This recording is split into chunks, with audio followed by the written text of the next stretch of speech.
Слава Украине, привет всем от Полонского. Ну что, перемирие, друзья мои, или его нет? Что вы скажете? Итак, коллективный трампопут решил, что... Ну как обвинить Украину? Ну вот как обвинить Украину в том, что Украина агрессор? В том, что это из-за Украины ничего не получается в замечательных мирных усилиях замечательного оранжевого президента. Ну елки-палки, ну что придумать? И тут трампопут придумывает такую, знаете, оборудку классную.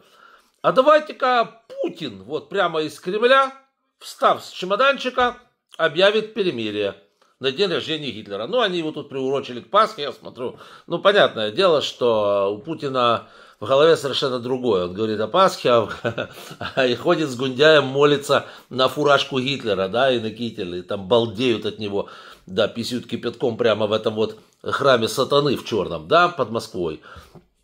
Все это мы прекрасно понимаем, да, и они надумали поймать Украину вот таким вот образом, чтобы у коллективного трампопута был повод обвинить нашу страну. Да, в агрессии, еще в чем-нибудь, господи. В том, что, например, на Марсе плохие урожаи баклажанов. Ну, в чем угодно. У них же Украина во всем абсолютно виновата. Ну, понятно. Итак, вчера Путин объявляет перемирие, так сказать. Что вам сказать? Он объявил перемирие. После этого к нам в Киев прилетел шахед. В Херсоне расстреляли... Там, я так понял, на Перекопской 9-этажный дом просто разнесли его этими FPV-дронами, все горело. Они, видимо, знаете, что ждали? Ждали, когда подъедут пожарные, чтобы шандарахнуть по ним. Я же понимаю, это у них такая мода. Они поджигают что-то, то есть FPV-дроном, еще с сбросом каким-то. Потом приезжают спасатели, но по ним прилетает. Да, вот так вот.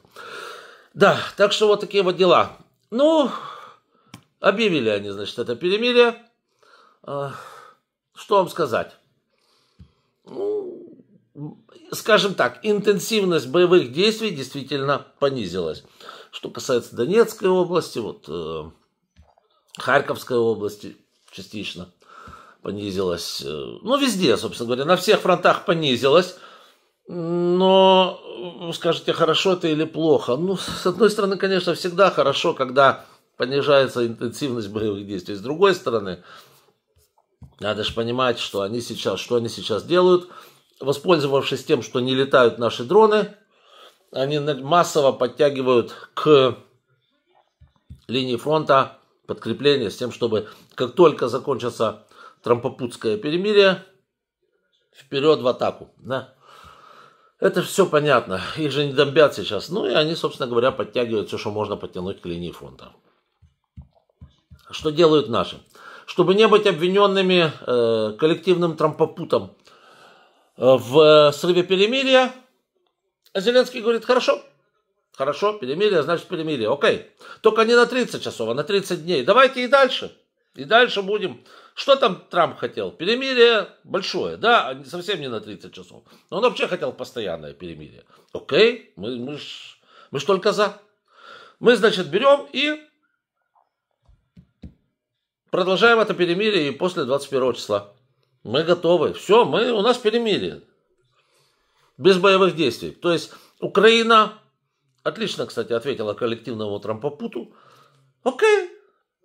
Мир значит мир. Ваш Трамп сам трындел о том, что должен быть длительный мир. Ну вот, мы говорим да. Длительный мир, длительное перемирие, ну и там параллельно переговоры. 30 часов это не мир, это ничего. Это ничего. Для чего Путин это сделал?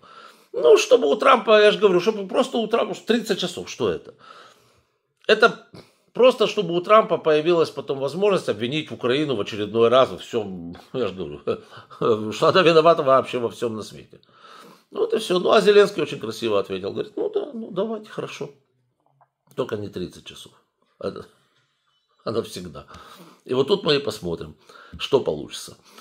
Сразу скажу, что, еще раз говорю, полного перемирия на фронте нет.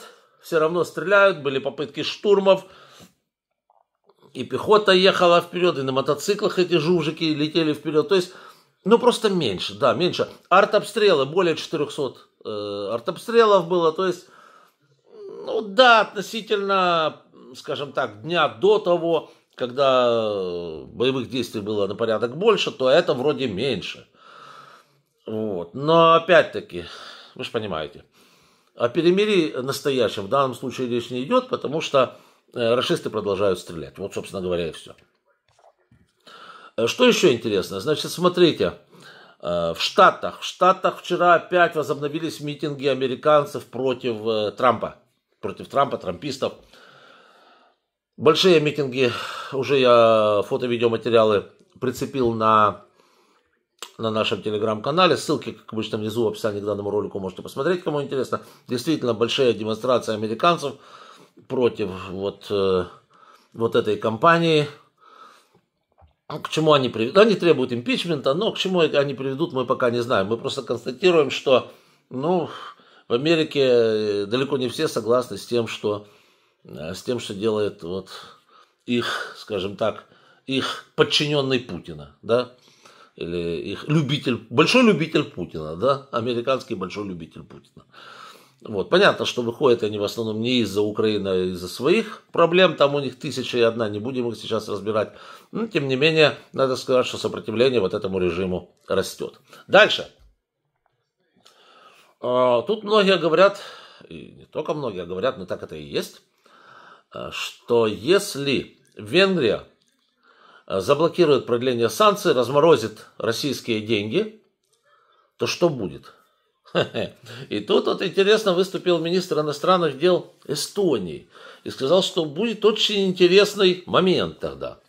Смотрите, дело в том, что в таком случае Евросоюзу придется самостоятельно возвращать вот эти 20 миллиардов евро кредита, украинского кредита, который должен был возвращаться из доходов от российских денег, замороженных на Западе.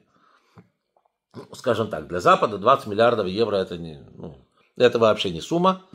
Но сам принцип, что придется возвращать западным странам. Хорошо. А во что это может вылиться? Это я уже от себя. Ну, смотрите. Если из-за Венгрии Путин получит деньги, да? А Запад, соответственно, будет платить банкам эти кредиты, то, скорее всего, если это все произойдет, действительно, это все если, то, скорее всего, Венгрия больше денег от Евросоюза не увидит вообще. То есть, скорее всего, вот эти деньги и будут высчитаны с Венгрии. Ведь дело в том, что Венгрия, это, в общем-то, не хочу сказать слово нищая страна, но на фоне Германии это, конечно, да. Венгрия это не богатая страна, частично существующая за счет того, что она, являясь членом ЕС, получает очень большие денежные вливания от более успешных членов Евросоюза. Да, Венгрия сидит на этой самой евровой игле. Вот. И вот это вот такое поведение вот этого шмындрика, этого Орбана, да, оно как раз и продиктовано тем, что он постоянно выбивает себе деньги. Ну, а если он поставит на деньги тех, кто ему постоянно дает субсидии, ну, так это все высчитают с него. Поэтому, в принципе, если вот это произойдет, что... я не думаю, что произойдет, потому что у него же есть мозги, у Орбана. Он шантажист, но он не идиот. Да, если это таки да произойдет, ну тогда будут эти деньги высчитываться с Венгрией. А просто не получит в ближайшие пару лет, не получит ни копейки от Евросоюза. Уровень жизни упадет, придется ехать к Путину, просить денег. Но проблема в том, что у Путина у самого сейчас в карманах там ветер гуляет. Так что, не знаю, даст он Витьку Орбану денег, не даст. Плюс еще, как говорится, у него там на загривке и Трамп висит. И там же надо что-то, судя по всему, нужно что-то отслюнявить или нет. Вот. Так что вот такая вот ситуация, друзья мои. Короче говоря, утро началось с того, что вроде как без тревоги у нас, вроде как у нас перемирие, вроде как посмотрим, чем это все закончится. Вот. Но еще раз говорю, когда мы имеем дело с Россией, всегда жди подлости, лжи, удара в спину и чего-нибудь в этом роде. Кстати, в Евросоюзе уже заявили, что это перемирие, так сказать, которое Россия объявила, спикер Европарламента уже заявила, что это перемирие они пока всерьез не рассматривают, поскольку и Россия является агрессором, и в принципе, если она хотела бы, она могла прекратить эту войну за 2 минуты. Поэтому они посмотрят на действия, а не на трындеж коллективного трампопута о том, что там перемирие 30 часов. Поэтому никто в это дело пока что не верит.